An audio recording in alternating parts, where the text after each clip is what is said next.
Today I'm going to take you from start to finish on how I made a linoleum print lantern. Boopity doop! To begin, I'd first like to show you what linoleum printing is. So you start with a linoleum block. Here's a small scrap of linoleum, and you carve into it with various carving tools. Here I just have a cheap set of speedball tools. The pieces for carving are kept in the handle, and you can attach them and carve with different shapes. And as an example of something I did recently, I did a multi-block print, which is where I had two different linoleum blocks that I carved. I had this main block for the main color, then I had this detailed block which I printed on top. And as you can see, it ends up being the mirror image because of the way the print process works. But first I did a gradient print. With this block you can still see the residual color.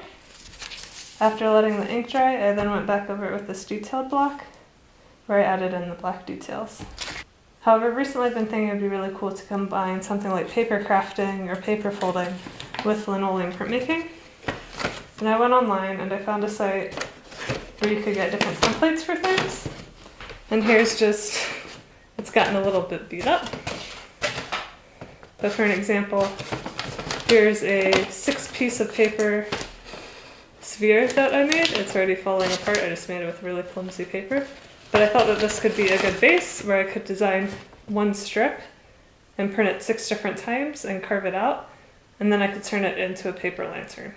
Here's an example of the templates. This is just one piece out of the 6 that make up that sphere. And then I drew in this design inspired by Dia de Los Muertos. And my idea is that I'll start with a nice solid gradient background, and then I'll carve into it again to print the black details on top. So I didn't make a video of myself carving the linoleum printing block, but what you can see here is the result of the first phase of the carving. So this is where I'm going to apply my background colors, and I decided to do what's called a rainbow roll, where you make a gradient. And I decided to do a rainbow from blue to yellow.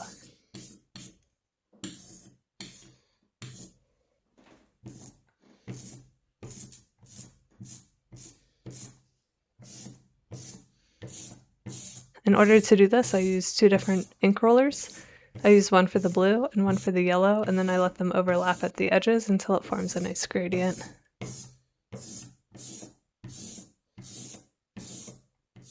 After applying the ink, you have to carefully lay down the paper. In this case, I'm doing a reduction print, so that means after I print the gradient, I'm going to further carve this block, and then I have to print in the exact same place on top of the initial print.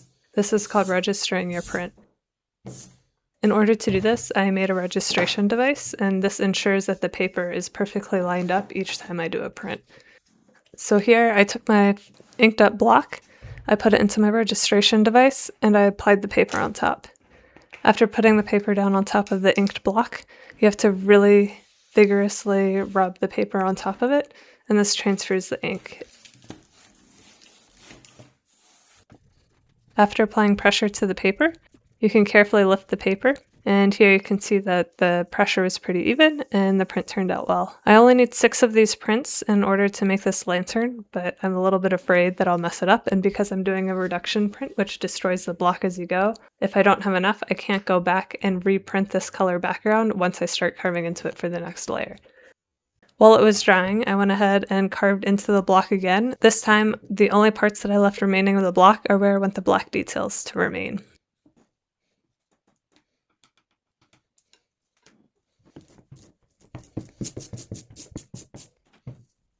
Because I used a registration device, I could then very easily go ahead and print the black details in register or correctly aligned with the initial color print that I made.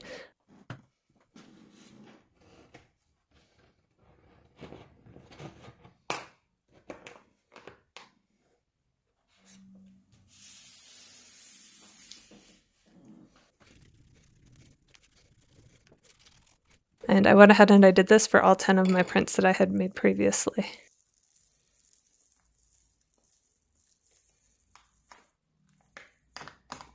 Once again, I had to hang them up to dry.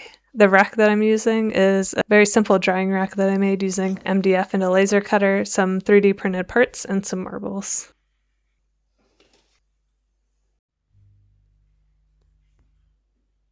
After letting it dry for about another week, it was time to go ahead and cut it out. I went ahead and I began by just cutting around the edges and taking the piece out of the border of the paper. In order to have some areas of the lantern where the light shines through really well, I went ahead and cut out certain details, for example the eyes, the nose, and the teeth. At one point I started regretting deciding to cut out all of the teeth, but I think in the end it worked out pretty well, and I'm glad I took the effort to do that.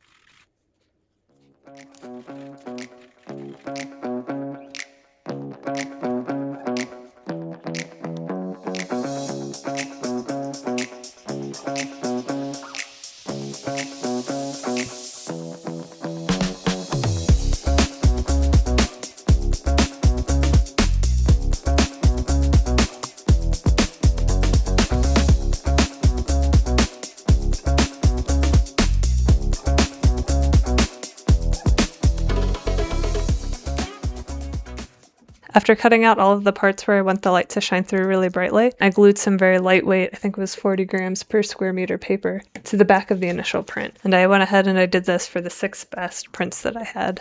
And this let the light really shine through and it diffused it nicely. The next step was to fold all of the pieces in order to make the lantern. In order to do this, I used a bone folder, which is used in bookmaking. It's really good for creasing paper. And once I'd creased all 6 of my lantern pieces, I went to the next step, which was attaching them all together to form the sphere.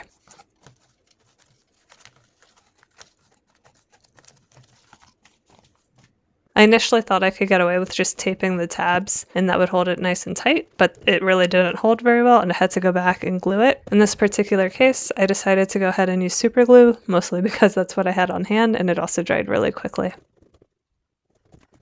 Once I got to gluing the 5th and 6th pieces together, I left a little bit of a gap and I didn't glue 2 of the tabs. This way I could slip a light bulb in and also take it out if I need to change the light bulb, or I decide I don't want to have this lantern hanging anymore. After gluing all of the pieces together, I'd completed the lantern. So I went ahead and I hung it up in the window. In the daylight, you can still see the light shining through, but where it really stands out is when you look at it in the dark.